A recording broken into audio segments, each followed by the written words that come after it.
I want to move on and, open up for our keynote speaker, who I am just so impressed with. I've been able to Zoom with her quite a few times, and I was very happy when I asked her to speak at the summit, and she said yes. I first saw her story on Twitter, and then someone sent the story to me, and ironically, within a day or two, she sent me a direct message. She DM'd me on Twitter, and I have to tell you, I always get a sense of people who are just good humans, and Eve McDavid is one of those. She also is sharp. You read her bio and you will see, I'm not going to read the bio today. I'm going to give all of this time to Eve for her to be able to share her story and also share what she's working on and be able to share lessons from her career, lessons from cancer that's helping to shape her career, but also what she wants you to know in this space that we all hold dear. And so, Eve, thank you so very much for joining us, and looking forward to your presentation and just your awesomeness. Thank you for joining us. Tamika, thank you so much for having me. It means so much to be here. Hi, everyone, and to the entire Survivor community. Thank you. I'm just so incredibly honored to spend this morning with you. And I have to say, I don't know where everyone geographically is, but we have an unbelievable snowstorm going on outside our windows. And so when I woke up this morning and told my husband that, I was getting ready for a speaking engagement, I just thought, well, this is amazing. We can, the show goes on. It's storming. We can't get out of our driveway. We get to all spend this time together this morning. So thank you so much for having me and for welcoming me in. I am going to share about my story and about myself, and how cervical cancer has been a really sort of fascinating point of inflection for myself, my family, and how I'm now approaching my career. And I think it goes without saying, this is all sort of a learn as you go kind of experience, right? And so I am very fresh in this space. My story begins only 2 years ago, and I reached remission last year. And so I am just beginning, and I'm joining all of you, and I'm very, very proud to be here. So a little bit about myself. I am a mom of 2 beautiful children. I have a wonderful husband. We live in New York, and for much of my career, I've worked in technology and business. And in only recently in my experience with cervical cancer have I decided to step out as a women's health advocate and use my background in technology and public advocacy to do what I can to add my voice to this incredible movement. And I look at this space as the environment that allows me to step in, right? There's an enormous body of work that Tamika and the entire Survivor community has cultivated over the last 17 years. It's made it much easier for me and women like all of us to start talking about our experiences and really get the recognition and awareness and attention that we need to advance the space and make sure that every woman has access to care, access to prevention, access to treatment, and access to a healthy recovery in time.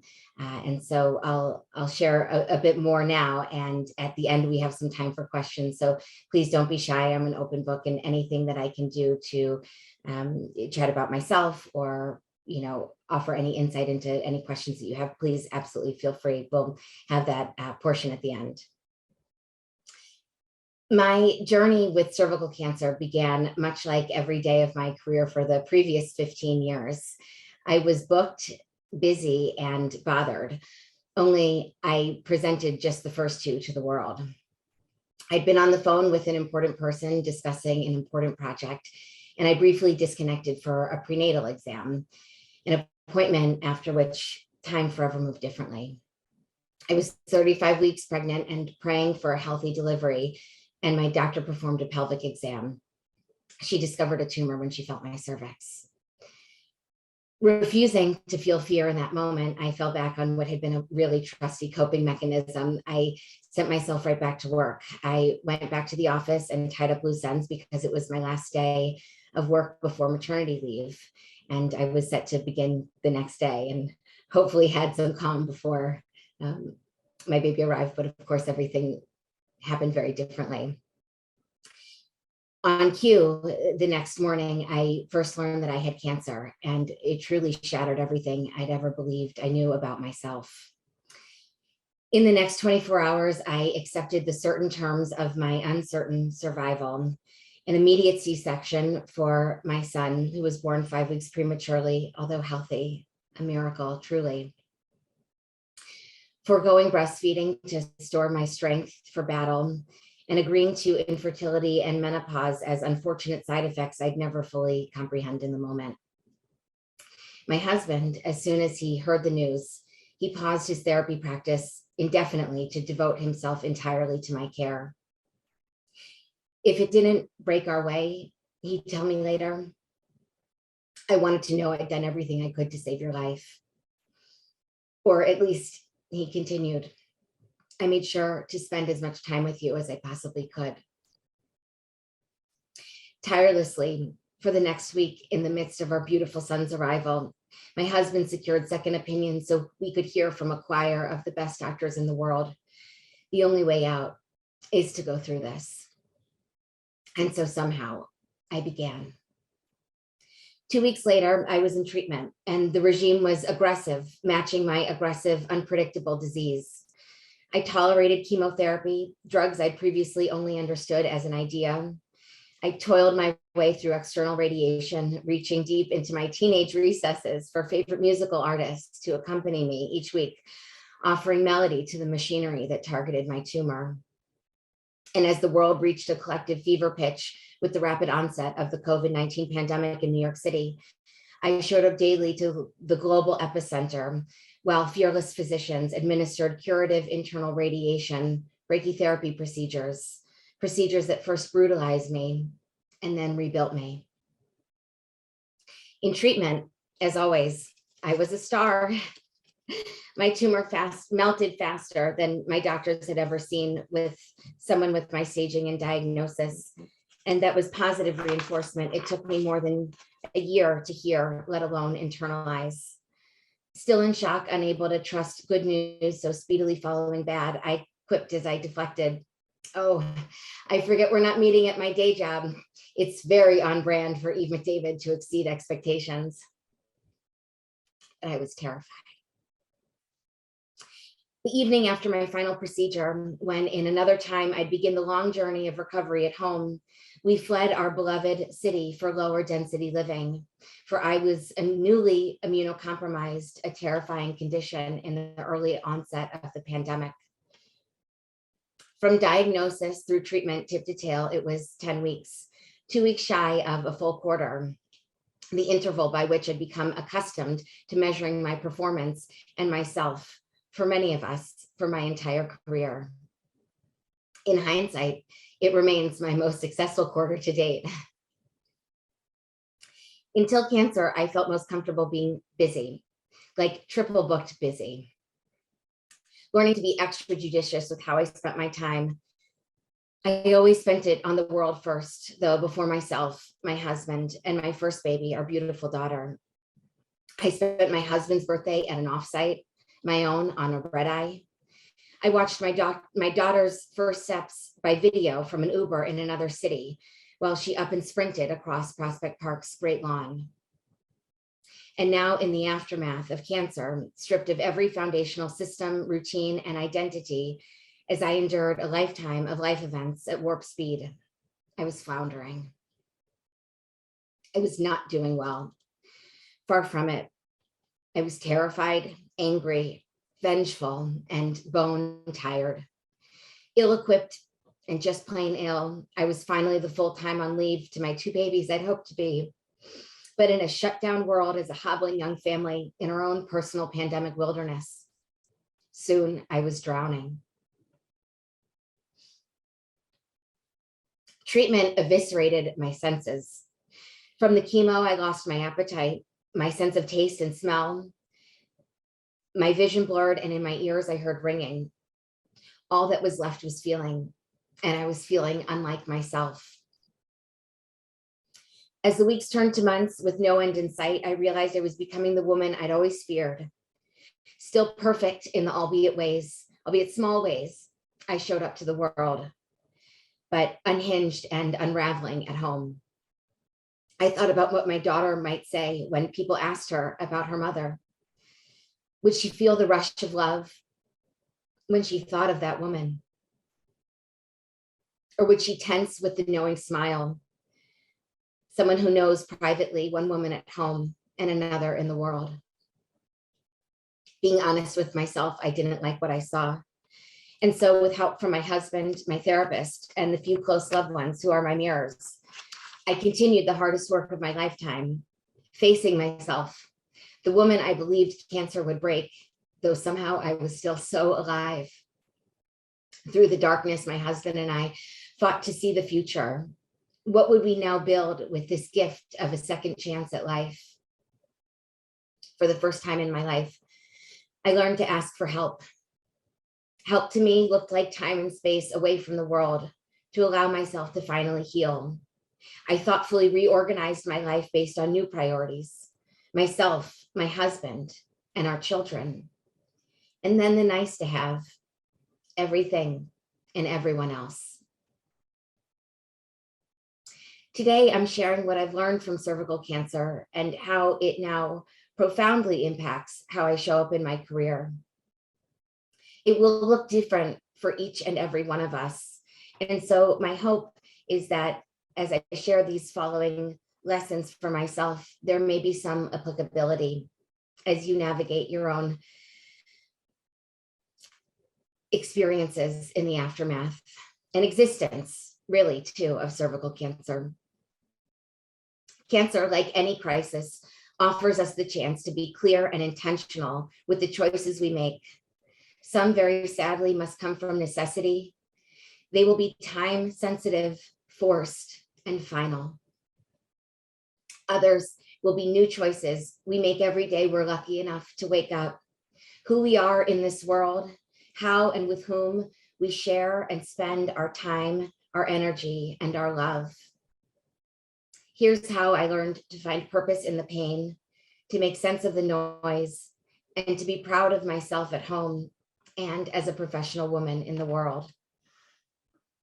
I'll now pop up a few slides just to help support me through this. And Tamika and Morgan, if this does not work, I will let you know. 1 second.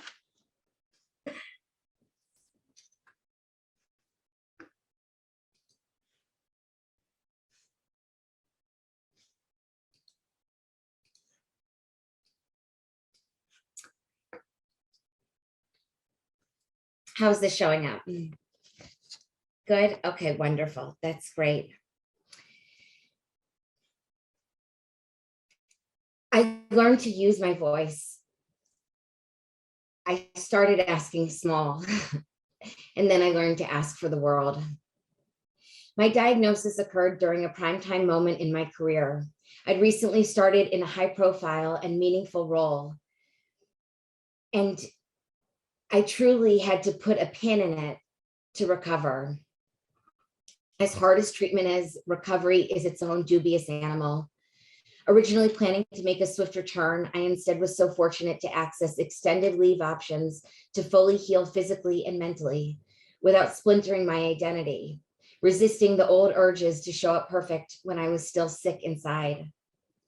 It also meant that I had the chance to put my gradually returning strength towards being present with myself and my children in their most formative moments.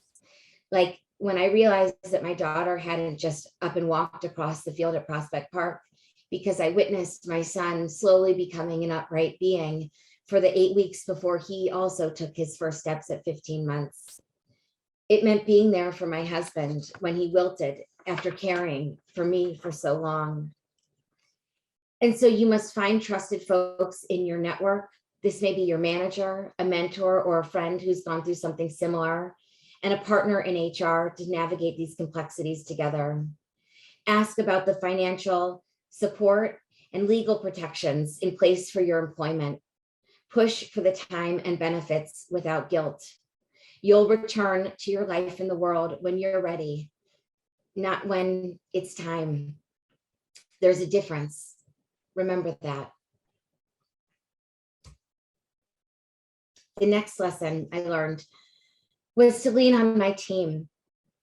Whether you're an individual contributor or a manager, whether you're working in a different kind of professional environment, there's a team that intersects with your body of work. And while you're out, as hard as it is, this was painful for me, but I accepted that there was nothing precious about my work, and that by bringing in a village during my absence carried the efforts forward. They figured it out, and it freed up my headspace. You can do the same thing at home. It's really hard during the pandemic, and we find ourselves again in another really confusing time. But to me, it meant organizing or putting a loved one in charge of organizing meals, childcare, errands, and housework. It may feel like you're giving up control, and I learned that was a really good thing for me. Fill the time and space with things that offer healing and bring you joy. Maybe that's therapy, maybe that's a long walk, maybe that's just showering regularly. Maybe it's being there to read books at bedtime while someone else helps with the 60,000 things that have to get done before the kids fall asleep or before they'll go to sleep, right? Those are two different things. Especially now when we're all run ragged from 2 years of this, the more you delegate, the more space you're granted for what truly matters. Next is to write your own rubric for success. At some point, a very long time ago, my sense of self unconsciously merged with my performance reviews. Being a high performer in high performing environments, for me, has always been exciting, reassuring, and a little bit addictive. But after living in nonstop crisis and trauma for a year, I watched as my strengths, once used one way for so long, now took on new forms and new expressions as I slowly took steps into recovery. I could appreciate myself for the progress I was making, to find reasons big and small to celebrate myself and our lives as a whole family, to build a new definition of success in which I'm proud of myself for being alive and becoming a more thoughtful, compassionate, and mission-driven person. Still the same each quarter is that I have an opportunity to check in with myself against a new rubric, which I share with my oncologist. An appointment I call my QBR, my quarterly body review. I'm learning to be purposeful in the weeks leading into the appointment to check in with myself. How is my eating? How is my sleeping? What is my level of anxiety when I wake up in the morning? When I feel tightness in my chest, do I allow myself to feel it, or do I soldier through? Am I proud of the woman I am at home, to myself, in my marriage, and to my children? Today, these are my guiding metrics, the ones I most closely pay attention to. Doing these well means it's possible for me to now embark on great work out in the world too. And of course, I'm so very fortunate to have been charting a trend of healthy results. And I had my most recent batch return in December. I'm so very proud.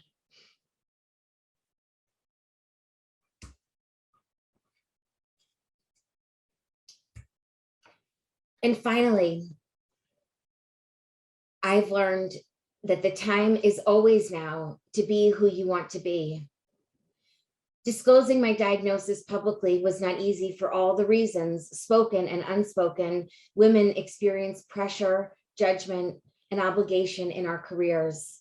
And for cervical cancer, I know intimately the feelings of shame and humiliation that leave us feeling trapped in this diagnosis. An accomplished mentor of mine, also a cancer survivor, recently said to me, "Any reason to take a woman down a peg is a good one." This really haunted me. She's a leader in her field. She battled cancer and never shared her diagnosis at work. It was more than a year before I shared my story broadly, only after realizing how important my voice is to fight for the type of change that all women and families deserve. As I returned to my career, I made the conscious, intentional decision to merge my personal experience with my professional self. It meant reckoning with where I am isn't where I thought I was going before, and still believing in my decisions. It means telling people who I really am when I introduce and reintroduce myself. I'm a strategy executive, a cancer survivor, a women's health advocate, I say, knowing that my whole is greater than the sum of my parts. It means leading with honesty and authenticity and acknowledging the outcomes this type of candor can create. As a woman in tech, I have an obligation to use what I know about modern technology to make the impossible experience I just endured a thing of the past. And I say this with tremendous humility. I experienced the best possible version as a result of my privilege and my caste. I now believe my purpose is to contribute to the global movement to eliminate cervical cancer, this preventable, treatable, curable disease. And so I seek out new teachers, learning again, being open-minded and open-hearted, cracking open my worldview and understanding how I may uniquely contribute to the brave work they've already started. So our children's generation has a more informed and more empowered experience. It's so deeply human to be transformed after standing in the fire. And so here I am. I'm a woman who searches to honor the feeling of surprise that I experience every single morning I wake up. I'm surprised I get another chance to try my hand at life again, once more. I felt it again this morning. And so now when I tell myself I deserve to enjoy my life, I can finally hear it. My entire career, leaders I've admired during periods of turmoil have remarked, "Don't waste a crisis." This, I believe, is what that looks like. Thank you so much for having me, Tamika, and to the entire Survivor community, to everyone who's joined today. I'm now so happy to answer any questions. Oh, yes, exactly. I know. I even forgot my own call to action. If you'd like to see my work, you can visit evemcdavid.com. And then you can also follow me on LinkedIn. And I'll tell you, I made a very intentional decision to embark on my public advocacy work on LinkedIn because when I was diagnosed, I didn't see any women in my professional network talking about the importance of screening, of what it means to safely manage an HPV diagnosis, and to be screened, to access the incredible resources that we have available. And I thought, well, that's a real gap, and it's something that I'd like to make a contribution towards. And so you can find me on social media, on LinkedIn primarily, and I'd love to connect with you there as well. But also too, we can, have a discussion if there's anything that's come up that anyone would like to talk about, and I'll stop sharing. Thank you so much.